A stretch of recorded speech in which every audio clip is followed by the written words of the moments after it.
Okay. This is related to pages 15 and 16. So we've got reserves projected to end at 15.7%, which is below our 17% financial policy level. What does that forecast for reserves look like going out in the following years? Do we have a reserves? Yeah, we would project that the ratio would fall slightly to 15.3% in FY27, primarily because overall general fund spending will increase. Over the longer term, our practice is to build in the transfers necessary to restore us to 17% by the end of the forecast period. And so we project that we would be back at 17 in FY30. Okay, so in FY30, we will be back at 17%. So that's quite a number of years of carrying reserves below our financial policy. What is the impact? What impact does it have to carry for years lower than our policy? Yeah, and I would just add that that also contributes to the deficits we're showing in those years. As far as the practical impacts, I think maybe Ed could speak to it better than I can in terms of when we begin to cross the line into it affecting our bond ratings from the budget side of the equation. In recent years, we've used the reserves to fund emergency expenditures, for instance, for storm response. And then we pursue reimbursement, but that can be a timely and uncertain process. Certainly during COVID, we used the reserves to fund tens of millions of dollars worth of emergency spending, again, that we pursued reimbursement for eventually, but we had that short-term liquidity to respond immediately to those emergencies. So emergency use and liquidity for that, is there no negative impact to running year after year below our financial policy? Or if our plan is, if our plan is to do that for that many years, do we need to address that from a policy perspective? If there's no negative impact, then sure, we shouldn't take the time. But what is the impact?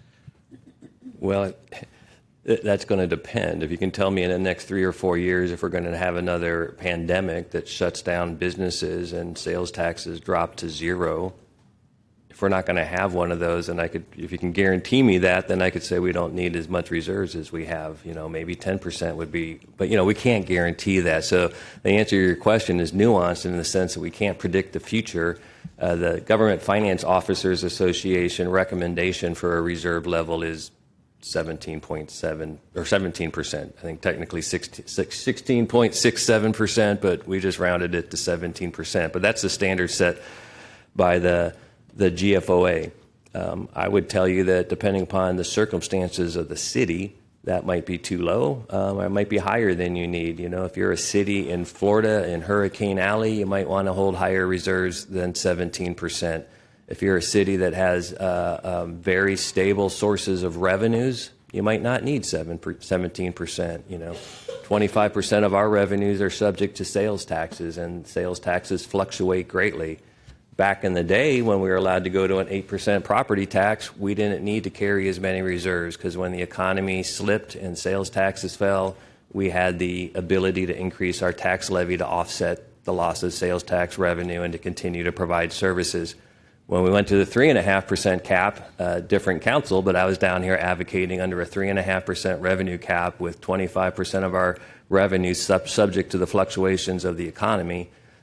We should have higher reserves, and we thankfully increased our reserves right in advance of having a pandemic that allowed us to be one of the few cities that got through the pandemic without having to rely on the federal money just to provide basic city services. We didn't have to supplement our base budget with those federal dollars. All of those federal dollars were pumped back to the community to fight the pandemic and to support our businesses and community. So reserves are really important to have.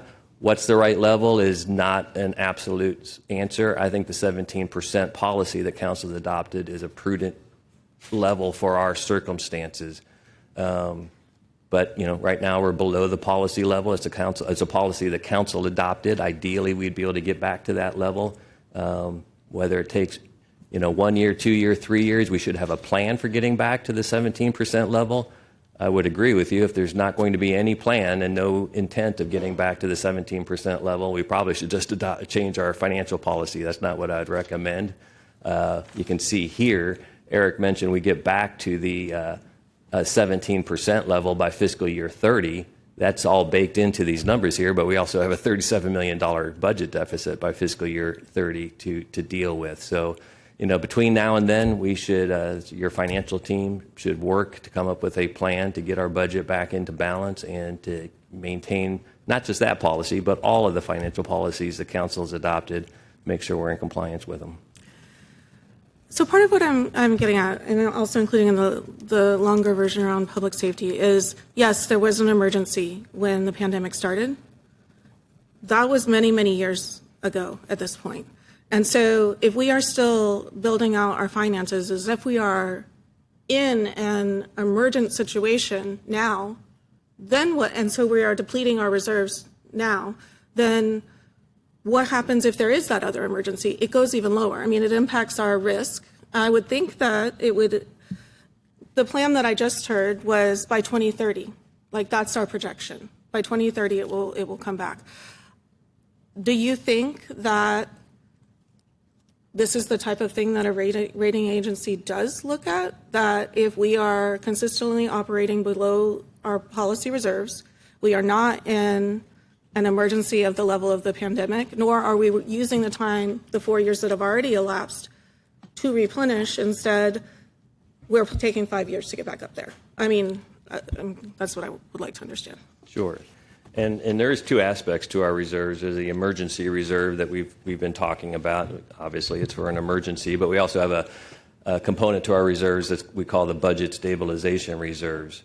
And that's something that the budget that we've proposed to council does tap into those stabilization reserves, because sales taxes, which had been growing double digits post-COVID and with the federal stimulus dollars, really spiked sales taxes. But now sales taxes are, for all intents and purposes, flat. They're zero. They haven't been growing for a while. And so in order to keep our budget in balance, we have needed to rely on reserves at least this year.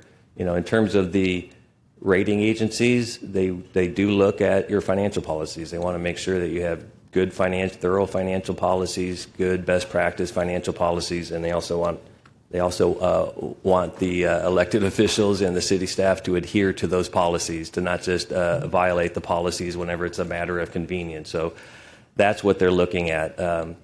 Coming below our reserves in a year of flattening out sales taxes was consistent with our, using reserves in that circumstance was consistent with the policy that council has for the use of budget stabilization reserves. Our policy does require us to have a plan to get back into compliance, and we'll have that plan. It doesn't specify whether it's 3 years or 5 years. I certainly would say it shorter would be better, but I certainly would say it shouldn't be more than 5 years for us to have a plan to get back in compliance with that policy. And with that story, that we used the reserves this year in compliance with the policy. That's what we have a stabilization reserve for, is to help us keep our budget stabilized when there's an economic slowdown. And that we have a plan to get back in compliance, that would be a satisfactory answer for our rating agencies. Okay. Thank you very much. Thank you, Councilmember.